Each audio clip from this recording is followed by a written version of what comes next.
അപ്പോൾ UDF-ലെ പല നേതാക്കളും സുഹൃത്തുക്കളും പറഞ്ഞു അബ്ദുള്ളക്കുട്ടി കാസർഗോഡ് മത്സരിക്കാൻ, അല്ല കണ്ണൂർ മത്സരിക്കാം. പക്ഷേ ബഹുമാനപ്പെട്ട AK ആന്റണിയോട് ഞാൻ പറഞ്ഞത്, ഞാൻ മത്സരിക്കാനില്ല, ഞാൻ UDF-ന്റെ ഒരു എളിയ പ്രവർത്തകനായി നിങ്ങൾ കൂടെ വരാം. പ്രിയപ്പെട്ടവരെ, കണ്ണൂരിൽ ഞാൻ മത്സരിക്കാത്തത് കൊണ്ട്, കാസർഗോഡ് മത്സരിക്കാത്തത് കൊണ്ട് UDF പ്രവർത്തകർ വിഷമിക്കണ്ട. ഈ തെരഞ്ഞെടുപ്പിൽ കണ്ണൂർ ഉൾപ്പെടെ കേരളത്തിലെ 20 മണ്ഡലങ്ങളിലും ഐക്യജനാധിപത്യ മുന്നണി വമ്പിച്ച ഭൂരിപക്ഷത്തോടുകൂടി വിജയിക്കും.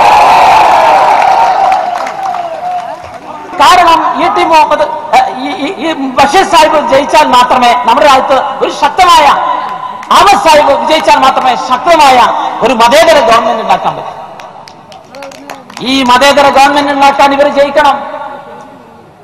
ബഷീർ സാഹിബ് ജയിക്കണം, അഹമ്മദ് സാഹിബ് ജയിക്കണം. ഇത് എന്റെ അഭിപ്രായമല്ല. ഞാൻ ജയിച്ച് MP ആയി ഡൽഹി പോയപ്പോഴാണ് ഹർകിഷൻ സിംഗ് സുർജിത്തും ജ്യോതി ബാസും ഞങ്ങൾക്ക് പറഞ്ഞു തന്നത്, മോനെ സോണിയാഗാന്ധിയുടെയും മൻമോഹൻ സിംഗിന്റെയും കരങ്ങൾക്ക് ശക്തി കൂട്ടുക. ഇന്ത്യൻ ജനാധിപത്യത്തിന്റെ ശ്രീകോവിലിൽ നിന്ന് വർഗീയ ഫാസിസ്റ്റുകളെ BJP-യെ മാറ്റി നിർത്താൻ കോൺഗ്രസിനും ജനാധിപത്യ പ്രസ്ഥാനങ്ങൾക്കും മാത്രമേ സാധിക്കൂ എന്ന് ഞങ്ങൾ പഠിപ്പിച്ചത് ജ്യോതി ബാസുവാണ്.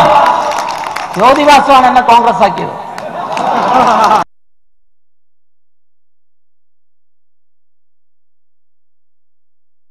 കുറ്റിപ്പുറത്തുകാർക്ക് അറിഞ്ഞൂടാ, ഈ കണ്ണൂർ, ഈ കുറ്റിപ്പുറത്തുകാർക്ക്, മലപ്പുറത്തുകാർക്ക് അറിഞ്ഞൂടാ. ഇപ്പം നമ്മുടെ രാജ്യത്ത് നിന്ന് മുസ്ലിം ചെറുപ്പക്കാരെ കാശ്മീർ വഴി പാകിസ്ഥാനിലേക്ക് കൂട്ടിക്കൊണ്ടുപോയല്ലോ.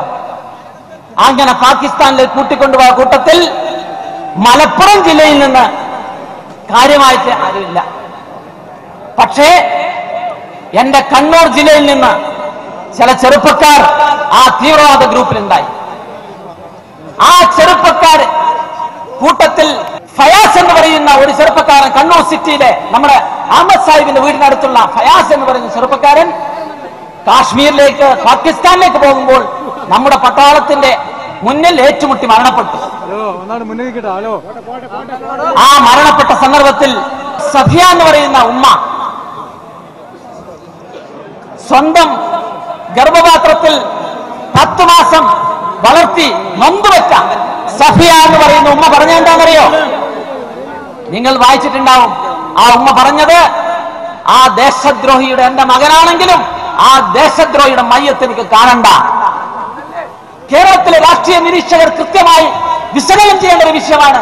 ബഹുമാനപ്പെട്ട പിണറായി വിജയൻ, അല്ലെങ്കിൽ ബഹുമാനപ്പെട്ട രണ്ടത്താണി, നിങ്ങളോട് ഞങ്ങൾക്ക് പറയാനുള്ളത്, ഈ സഫിയ എന്ന് പറയുന്ന ഉമ്മയെ സൃഷ്ടിച്ചത് മുസ്ലിം ലീഗിന്റെ സ്വാധീനമാണെങ്കിൽ, അങ്ങ് കാശ്മീരിൽ ചെന്ന് പാകിസ്ഥാനിലേക്ക് തീവ്രവാദത്തിന് പോകാൻ ശ്രമിച്ച ഫിയാസ് എന്ന് പറയുന്ന ചെറുപ്പക്കാരനെ സൃഷ്ടിച്ചത് PDP ആണ് എന്ന് പറഞ്ഞാൽ എല്ലാം നിങ്ങൾ കുറ്റക്കാരെന്ന് വിധിക്കരുത്.